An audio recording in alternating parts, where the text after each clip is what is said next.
العالمين والعاقبة للمتقين والصلاة والسلام على سيد الأنبياء والمرسلين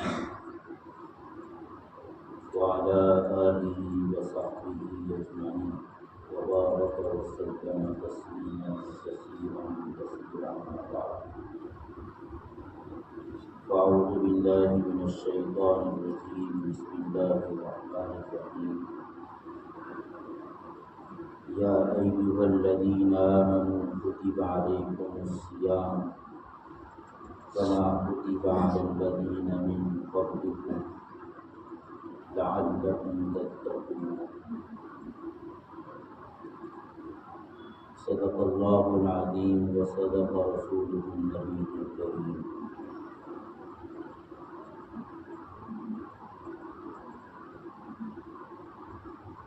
اللہ تبارک و تعالیٰ نے رمضان المبارک کا بنیادی مقصد تقویٰ قرار دیا کہ یہ رمضان المبارک کے روزے اس لیے فرض کیے گئے ہیں تاکہ تم متقی بن جاؤ، تقوی والے اور پرہیزگار بن جاؤ۔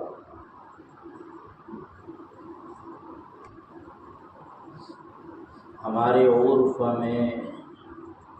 جب متقی پرہیزگار کا لفظ بولا جاتا ہے تو اس سے یہ سمجھ میں آتا ہے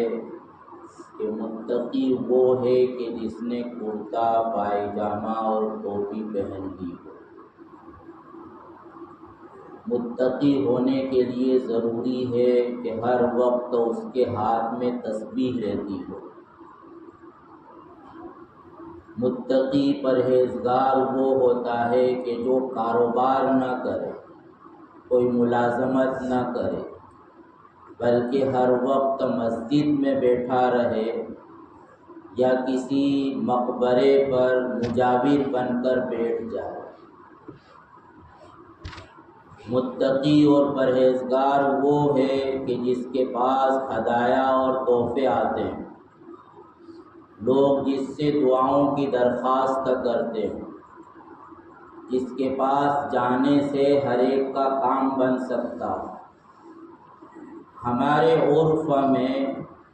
جب متقی اور پرہیزگار کا لفظ بولا جاتا ہے تو یہی سب باتیں سمجھ میں آتی ہیں، اور اس کی وجہ سے ایک عام آدمی سمجھتا ہے کہ مجھے تو ایسا نہیں بننا، کیونکہ میرے تو بیوی بچے بھی ہیں، میرا تو کاروبار بھی ہے، میری کھیتی باڑی بھی ہے، اور میں ایسا نہیں کر سکتا کہ ہر وقت ہاتھ میں تسبیح رکھوں، مسجد کے گوشے میں بیٹھ جاؤں، کہیں مجاور بن کر بیٹھ جاؤں۔ مجھ سے ایسا نہیں ہو سکتا کہ میں دنیا کی تمام کاروبار اور نقل و حرکت کو چھوڑ دوں۔ تو گویا یہ خاص لوگوں کے تعلق سے کہا جا رہا ہے کہ ان کو متقی بننا ہے۔ مجھ سادہ سا مسلمان اس سے اس کا کوئی تعلق نہیں۔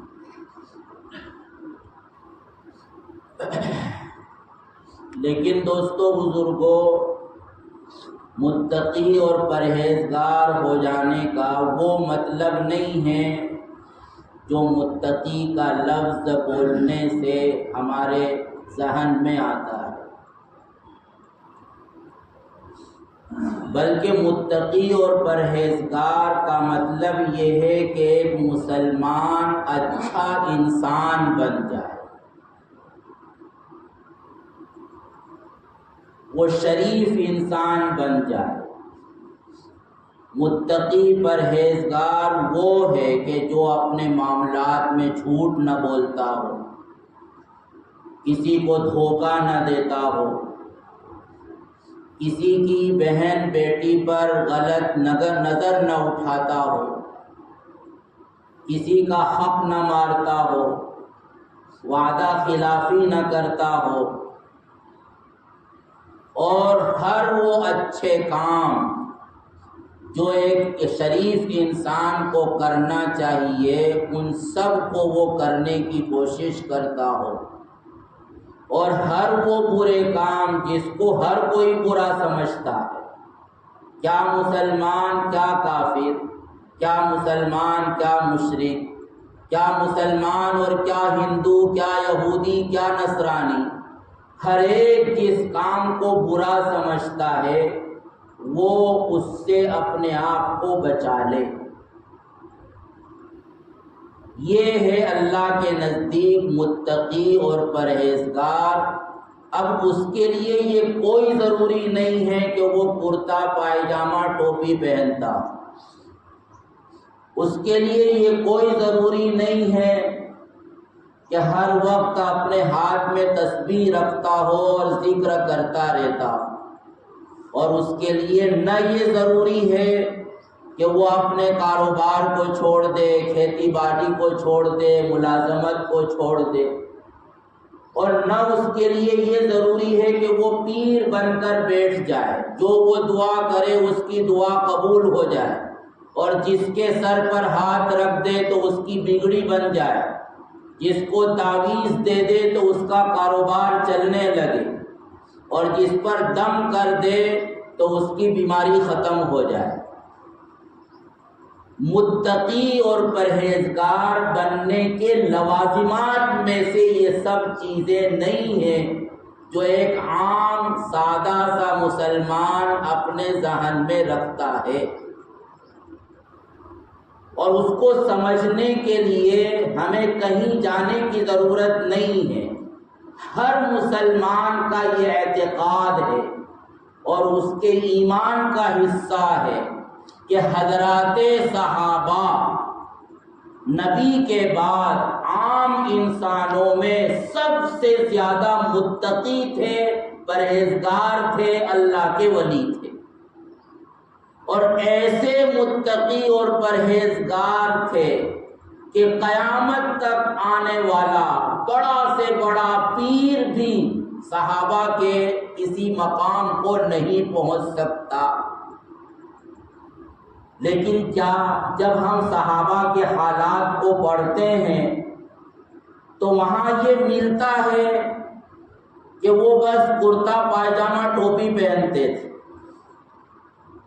بہت سے صحابہ تو وہ تھے کہ جن کے پاس پہننے کو کپڑے بھی نہیں ہوتے تھے، اور اس زمانے میں عرب کا جو عام لباس تھا وہ تھا تہبند باندھنا اور اوپر سے چادر اوڑھنا۔ جیسے ہم جب حج کے لیے، عمرے کے لیے جاتے ہیں تو دو چادروں کے ذریعے اپنے جسم کو چھپاتے ہیں، اس زمانے میں عرب کا عام لباس یہی تھا، اور یہ لباس کوئی خاص مسلمانوں کی پہچان بھی نہیں تھی۔ ابو جہل بھی یہی پہنتا تھا، ابو لہب بھی یہی پہنتا تھا، ولید ابن مغیرہ بھی یہی پہنتا تھا، اور سب مشرکین جو اسلام کے دشمن تھے وہ یہی پہنتے تھے۔ تو معلوم ہوا کہ متقی اور پرہیزگار ہونے کا تعلق انسان کے لباس سے نہیں ہے۔ حضرات صحابہ کے حالات میں ہم کو یہ نہیں ملتا کہ اسلام قبول کرنے کے بعد انہوں نے کاروبار کرنا چھوڑ دیا ہو، تجارت کرنا چھوڑ دی ہو، اور کھیتی باڑی کرنا چھوڑ دی ہو، اور ہر وقت بیٹھے بیٹھے اللہ اللہ کرتے رہتے ہیں۔ ہم سب جانتے ہیں کہ جتنے بھی مہاجرین صحابہ ہیں وہ سب کے سب تاجر تھے، اور ان کی تجارتیں لوکل لیول پر نہیں، نیشنل لیول پر، اور کچھ صحابہ تو وہ تھے کہ جن کی تجارتیں انٹرنیشنل لیول پر ہوا کرتی تھی، یعنی دوسرے ملکوں سے ان کا مال آتا تھا اور وہ دوسرے ملکوں میں اپنا مال سپلائی کرتے تھے۔ اتنا بڑا تاجر،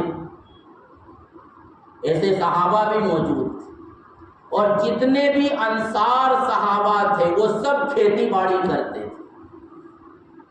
کوئی بھی مجاور نہیں تھا، کوئی بھی مسجد میں معتکف بن کر نہیں بیٹھ گیا تھا. ایک عام انسان جو کرتا ہے وہ سب صحابہ کرتے تھے، لیکن اس کے باوجود یہ ہر مسلمان کے ایمان کا حصہ ہے کہ حضرات صحابہ سے زیادہ متقی، پرہیزگار، اللہ کا ولی، اللہ کا محبوب بندہ، نیک بندہ اور صالح نہ آج تک دنیا میں آیا ہے اور نہ قیامت تک آئے گا.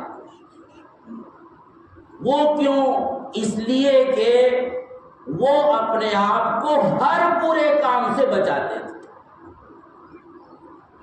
تو متقی بننے کا مطلب یہ ہے کہ آدمی اپنے آپ کو ہر برے کام سے بچائے. اور روزہ در حقیقت اسی لیے ہے کہ انسان کے اندر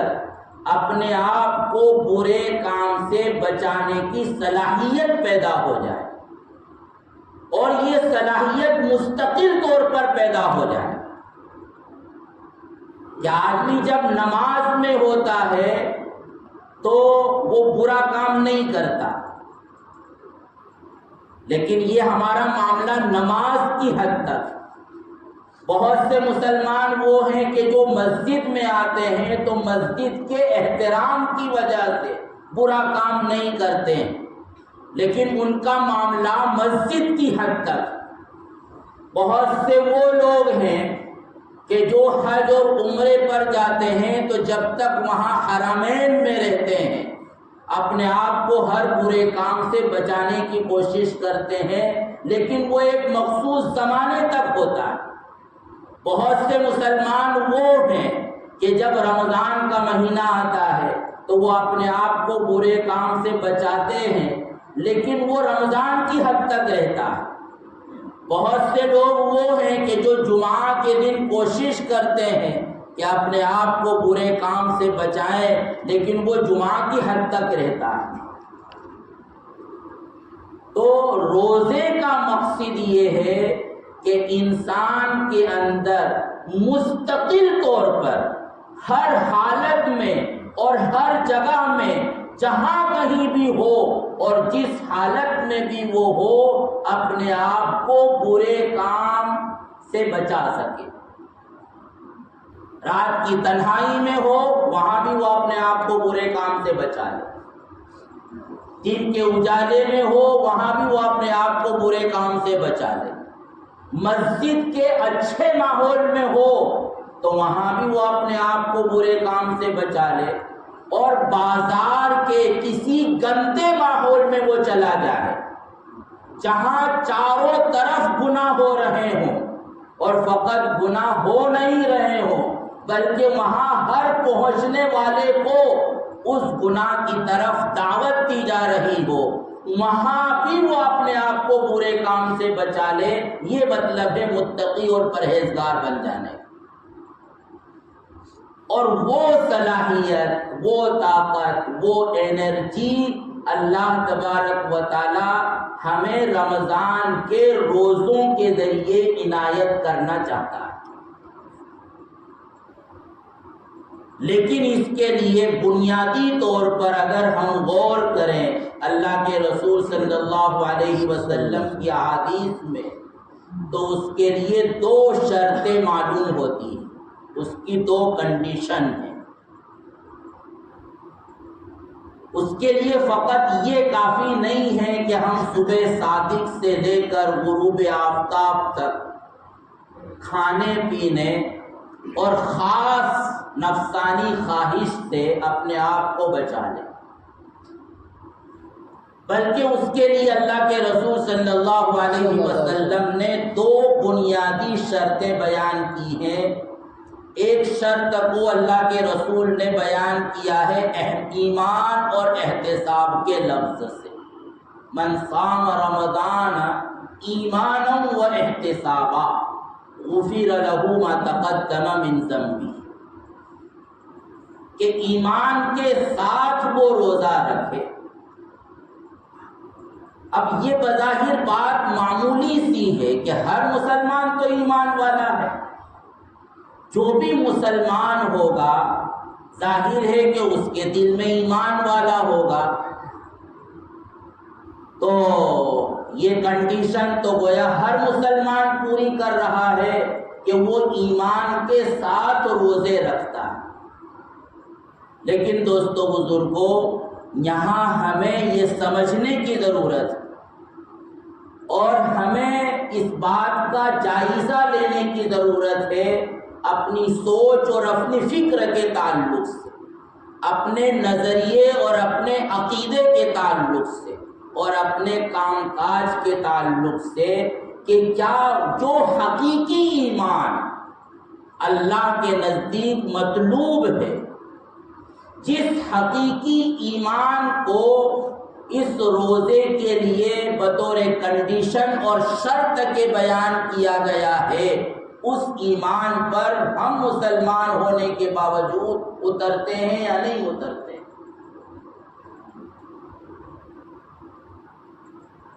ایمان کی ضد ہے کفر و شرک، اور مسلمان میں عموماً یہ شرک تو نہیں پایا جاتا، یا اس سے پہلے کہیے کہ یہ کفر تو نہیں پایا جاتا کہ وہ اللہ ہی کو نہ مانتا. ہر مسلمان چاہے وہ کیسا ہی گیا گزرا مسلمان کیوں نہ ہو، وہ اللہ کو تو بہرحال مانتا ہے. اسی طرح عموماً مسلمان شرک فی ذات نہیں کرتا، یعنی جس طرح مجوسی ہیں کہ وہ دو خدا مانتے ہیں کہ خیر کو پیدا کرنے والا خدا الگ ہے اور برائی کو پیدا کرنے والا اللہ الگ ہے. یا جیسے ہمارے ملک کے ہندو بھائی ہیں کہ ان کے یہاں سینکڑوں دیوی دیوتا ہیں. تو اس طرح کوئی مسلمان تو اللہ کی ذات میں کسی کو شریک نہیں کرتا، لیکن اس سے آگے صفات میں اور افعال میں اللہ کے ساتھ کسی کو شریک کرنا، یہ دراصل سمجھنے کی چیز ہے. اللہ تبارک و تعالی کے متعلق یہ ہے کہ وہ ہر بات کو سنتا ہے. میں زور سے کہوں تو وہ سنے گا، میں آہستہ سے بولوں تو وہ سنے گا، میں اکیلے میں کوئی بات کہوں تو وہ سنے گا، سب کے سامنے میں وہ کہوں تو وہ سنے گا. حتیٰ کہ اگر میں دل میں بھی سوچوں اور زبان سے اس کا اظہار نہ کروں بلکہ اس سے زیادہ سوچنے کا ارادہ کروں اور ابھی سوچا بھی نہ ہو، اس کو بھی اللہ تبارک و تعالی سن لیتا ہے، جان لیتا ہے. اللہ تبارک و تعالی ہر چیز کو دیکھتا ہے. میں کہیں بھی جا کر چھپ جاؤں وہاں بھی اللہ تعالی مجھ کو دیکھ رہا. رات کی تاریکی ہو، کوئی روشنی کا نام و نشان نہ ہو، اور ایک مخلوق کے لیے اس کو تلاش کرنا دیکھنا ممکن نہ ہو، لیکن اللہ تبارک و تعالیٰ دیکھتا ہے. اب اگر ہم اللہ کے علاوہ کسی کے لیے، حتیٰ کہ نبی کے لیے یا ولی کے لیے یہ اعتقاد رکھتے ہیں کہ وہ ہماری ہر بات کو سن لیتے ہیں، ہم کو دیکھ لیتے ہیں ہر جگہ پر، تو ظاہر ہے کہ یہ شرک ہو گیا. شرک کسی نبی کے متعلق بھی یہ اعتقاد رکھنا شرک ہے، اور کسی ولی کے متعلق بھی یہ عقیدہ رکھنا کہ وہ ہماری ہر بات کو سن لیتے ہیں، ہم کو ہر جگہ پر دیکھ لیتے ہیں، یہ شرک ہے. اللہ کی خصوصیت یہ ہے کہ وہ سب کچھ جانتا ہے، جس کو ہم کہتے ہیں کہ اللہ عالم الغیب والشہادہ. دنیا میں آج تک جو کچھ ہو چکا اور آج اس وقت جو ہو رہا ہے اور آئندہ ہوگا، بلکہ اس دنیا میں کے آنے سے پہلے ہی اللہ کو سب کچھ پہلے سے معلوم ہے، اور اس کا علم ایسا پرفیکٹ ہے کہ جو اس کو معلوم ہے اس کے خلاف کچھ بھی نہیں ہو سکتا۔ اب اگر ہم کسی نبی کے تعلق سے، کسی ولی کے تعلق سے، کسی بزرگ کے تعلق سے، فلاں فلاں کے تعلق سے یہ عقیدہ رکھتے ہیں کہ ان کو بھی علم الغیب تھا اور وہ قیامت تک آنے والی ہر چیز کو جانتے تھے، تو یہ شرک فی الصفات، ایسی صورت میں وہ آدمی ایمان والا نہیں ہے، چاہے دنیا میں لوگ اس کو مسلمان کہیں، لیکن اس عقیدے کے ساتھ اس کا ایمان موجود نہیں ہے اس کے دل میں، جو ایمان اللہ کے یہاں مطلوب ہے۔ اللہ کو جیسی قدرت حاصل ہے، ایسی قدرت ہم کسی اور کے لیے تسلیم کریں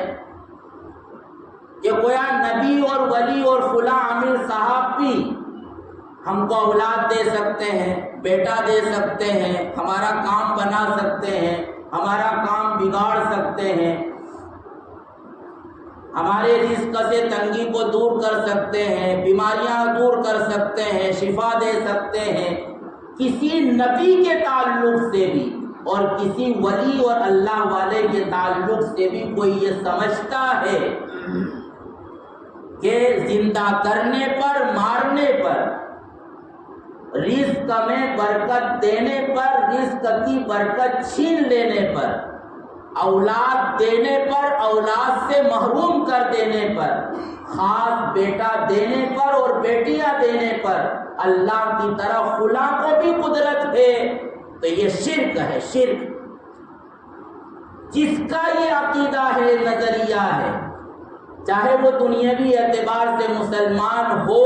لیکن وہ ایمان والا نہیں ہے، اور اس عقیدے کے ساتھ اگر وہ روزہ رکھ رہا ہے تو روزہ رکھنے کی کا جو مقصد ہے اور اس کے حصول کے لیے جو پہلی کنڈیشن بیان کی گئی ہے ایمان، اس کے اندر نہیں پائی جا رہی۔ آج بہت سے مسلمانوں کا یہ عقیدہ ہے کہ ہماری دکان کسی نے باندھ دی، چلتی نہیں دکان، کوئی آتے ہی نہیں گاہک، اور پھر وہ عاملوں کے چکر کاٹتے ہیں۔ اور عاملوں کے تعلق سے معاف کیجئے، ہم میں سے یہاں بیٹھے ہوئے ہو سکتا ہے کہ بہت سے لوگوں کا یہ عقیدہ ہو کہ ان کے تعویذ سے ہماری دکان کھل جائے گی، ان کے تعویذ سے ہمیں بیٹا نصیب ہو جائے گا، چاہے وہ عامل عالم ہو، چاہے وہ نمازی ہو، اور چاہے وہ دعوت و تبلیغ کا کام کرتا ہو، خدا کی قسم وہ عامل بھی آپ کو دھوکہ دے رہا ہے اور اس کے دھوکے میں آپ مبتلا ہو رہے ہیں، تو آپ کے ایمان کو خطرہ لاحق۔ کسی کے رزق کو روک لینا، خدا کی قسم دنیا کے تمام انسان مل کر بھی ایک انسان کیا، ایک چونٹی کے منہ میں جو تھوڑا سا تنکا آتا ہے، دنیا کی تمام طاقتیں مل کر بھی اس چونٹی کو اس تنکے سے محروم نہیں کر سکتی ہے جو اس کے نصیب میں لکھا ہوا۔ کسی عامل اور کسی جادوگر کی یہ کیا طاقت ہو سکتی ہے کہ وہ کسی کی دکان پر بندش کر دے؟ اور اگر اللہ کی طرف سے بندش ہو چکی ہے اس کے اعمال کی نحوست کی وجہ سے، تو دنیا مل کر بھی اس کی بندش کو ختم نہیں کر سکتی۔ لیکن واقعہ یہ کہ آج ہمارے مسلمان عاملوں کو 10,000 روپیہ دے، 5,000 روپیہ دے تو دکان کھل جائے گی تمہاری، 15,000 روپیہ دے کر وہ چلا گیا، 10,000 روپیہ دے کر 20,000 میں تمہاری دونوں دکان کھول دوں گا، حالانکہ اس کو بھی معلوم ہے کہ یہ تو میری دکان چل رہی ہے، کہ 2 لفظ کہنے سے مجھے 15,000، وہ اپنی دکان چلا رہا ہے۔ اگر اس کے بس میں کسی کی دکان کو کھولنا ہوتا تو وہ تم سے پیسے کیوں مانگتا؟ وہ تو اپنے عمل کے ذریعے اپنی دکان چلا رہا، اور تم سمجھ رہے ہو کہ وہ اس کے کہنے سے اور اس کے وظیفے سے ہماری دکان کھل جائے گی۔ تو دوستو اس طرح کے بہت سے شرک ہیں جو جانے انجانے مسلمانوں کے اندر پائے جاتے ہیں، اور اس طرح کا شرک اگر پایا جاتا ہے تو اس کے ساتھ ایمان نہیں ہو سکتا، اور جب ایمان نہیں تو پھر چاہے ہم نماز بھی پڑھتے رہیں، پھر چاہے ہم پورے رمضان کے روزے بھی رکھتے رہیں، اللہ کے یہاں اس کا کوئی اعتبار نہیں، کوئی عمل اس ایمان حقیقی کے بغیر اللہ کی بارگاہ میں قبول نہیں ہو سکتا۔ جس طرح غیر اپنے پنڈتوں کے پاس جاتے ہیں، ان سے فال نکلواتے ہیں کہ ہم کو ہمارا مہرت بتلائیے، دکان کب کھولنا ہے، شادی کب کرنا ہے، فلاں کام کب کرنا ہے، وہ پنڈت ان کو بتلاتے ہیں۔ تو اگر ایک مسلمان بھی کسی عامل کے پاس یا عالم کے پاس جا کر اسی عقیدے کے ساتھ یہ کہتے ہیں تو یہ شرک ہے۔ کوئی بڑا سے بڑا عالم ہو یا عامل ہو، وہ آپ کے فیوچر کو نہیں بتلا سکتا۔ جب نبی کو پتا نہیں تو کون سا عالم ہے کہ اس کو پتا چل جائے گا؟ کسی چیز کو حلال قرار دینا، کسی چیز کو حرام قرار دینا، یہ صرف اور صرف اللہ کا حق۔ کسی عالم صاحب اور مفتی صاحب اور دنیا کے تمام علماء کانفرنس کر کے کسی چیز کو حلال قرار دے دے تو خدا کی قسم وہ اللہ کے نزدیک حلال نہیں ہو سکتی، وہ حرام ہی رہے گی۔ عالم تو صرف بتلاتا ہے۔ ہاں ایسا ہو سکتا ہے کہ ابھی کسی چیز کی ریسرچ نہیں ہوئی تو جو عالمی لیول پر کانفرنس ہوتی ہے علماء کی تو وہ حلال کو حرام کرنے کے لیے، حرام کو حلال کرنے کے لیے نہیں ہوتی۔ وہ کوئی نئی چیز دنیا میں آئی ہے تو اس پر ریسرچ کرنے کے لیے ہوتی ہے کہ اس کی حقیقت کیا ہے، اور اس حقیقت کے اعتبار سے شریعت نے جو اصول بیان کیے ہیں اس اصول کے مطابق یہ چیز جائز ہے یا ناجائز۔ وہ اپنی طرف سے کوئی اصول بنانے کے لیے جمع نہیں ہوتے ہیں۔ تو اگر ہم یہ عقیدہ رکھیں کہ فلاں نے اس کو حلال قرار دیا، فلاں نے اس کو حرام قرار دیا، اور اس کو ہم یہ سمجھیں کہ یہ حلال ہو گئی حالانکہ شریعت اس کو حرام قرار دیتی ہے، تو یہ شرک ہے۔ یہ شرک، تحلیل اور تحریم کا حق اللہ کے علاوہ کسی کو نہیں۔ تو پہلی جو شرط ہے ایمان کی، یعنی روزے کے ذریعے جو آدمی متقی بنے گا، یا دوسرے الفاظ میں مستقل طور پر برے کاموں سے بچنے کی اس کے اندر صلاحیت پیدا ہو جائے گی، تو اس کے لیے یہ کہ وہ ایمان کے ساتھ روزہ رکھے۔ اور دوسری جو اہم کنڈیشن ہے، شرط ہے، وہ یہ ہے کہ انسان روزے کی حالت میں فقط یہ نہیں کہ وہ اپنے آپ کو دن میں کھانے سے، پینے سے اور بیوی کے تعلق سے، خواہشات سے بچائے۔ یہ تو قانونی طور پر شرط ہے، اصولی طور پر شرط ہے، فتوے کی روح سے شرط ہے، ظاہر حکم کے اعتبار سے شرط ہے، ورنہ حقیقی روزہ جس روزے کے نتیجے میں انسان کے اندر مستقل طور پر برے کام سے بچنے کی صلاحیت پیدا ہوتی ہے، اس روزے کے لیے یہ شرط ہے کہ وہ رمضان کے دن میں، رمضان کی راتوں میں ہر قسم کے گناہ سے اپنے آپ کو بچائے۔ اب ایک آدمی کھانے پینے سے تو اپنے آپ کو بچا رہا ہے، لیکن بیٹھ کر غیبتیں کر رہا، وہ جھوٹ بول رہا، رمضان کے روزوں کی حالت میں بھی دکان پر بیٹھ کر لوگوں کو دھوکہ دے رہا، اس حالت میں بھی وہ غیر محرم کو دیکھ رہا ہے، اپنی نظریں خراب کر رہا۔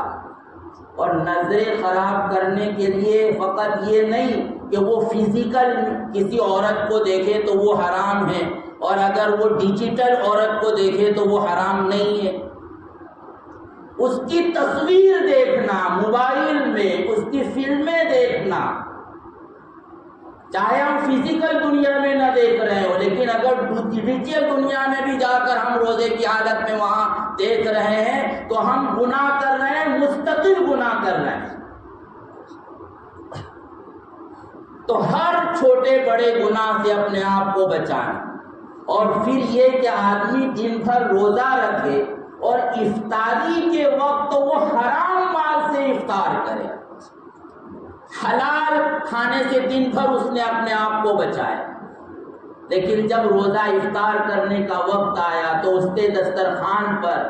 جو چیزیں لائی گئی ہے وہ حرام مال سے لائی گئی،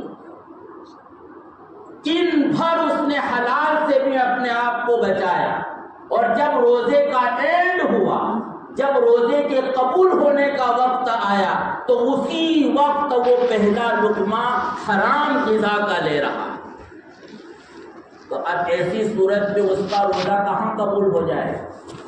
اور اس روزے کا نور اس کو کیسے حاصل ہوگا، اور اس روزے کے نتیجے میں برے کام سے بچنے کی صلاحیت کیسے پیدا ہوگی۔ حتیٰ کہ علماء نے یہ کہا کہ مان لیجئے ایک آدمی کا مستقل کاروبار حرام ہی ہے،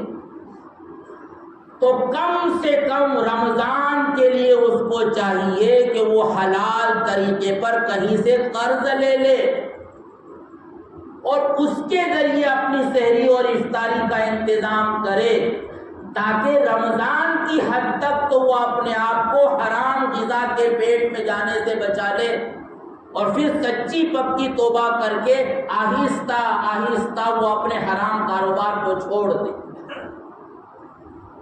تو اس لیے دوستو بزرگوں، روزہ ہمارے اندر وہ انرجی پیدا کرنے کے لیے آیا ہے جس انرجی کی اس دنیا میں، اس ماحول میں سب سے زیادہ مسلمان کو ضرورت ہے، کیونکہ آج ہمارے لیے مشکل یہ ہے کہ چاروں طرف گناہ کا ماحول ہے، اور اس ماحول میں ہمارے لیے گناہ سے بچنا مشکل ہوتا ہے، لیکن اگر روزہ ان کنڈیشنوں کے ساتھ ادا کیا جائے گا تو اللہ تبارک و تعالی گناہوں کے عین ماحول کے اندر بھی ہمارے اندر گناہ سے بچنے کی صلاحیت پیدا کر دیں گے۔ تو اس لیے اللہ اس کا اہتمام بھی کرنا چاہیے، اور ہر وقت اللہ تبارک و تعالیٰ سے ہمیں دعا بھی کرنا چاہیے کہ وہ روزہ، وہ تراویح، وہ عبادت رمضان کی ہمیں نصیب ہو جو اللہ کے یہاں مطلوب ہے، اور اس کا جو مقصد ہے اور اس کے پیچھے جو غرض ہے اللہ تبارک و تعالیٰ وہ مقصد بھی ہم کو وہ حاصل ہو جائے، اور وہ غرض بھی ہمارے اندر پیدا ہو جائے۔ اللہ تعالیٰ ہم سب کے لیے آسان فرمائے، اس کی توفیق اور عمل فرمائے۔ آمین۔ وآخر دعوانا الحمدللہ رب العالمین۔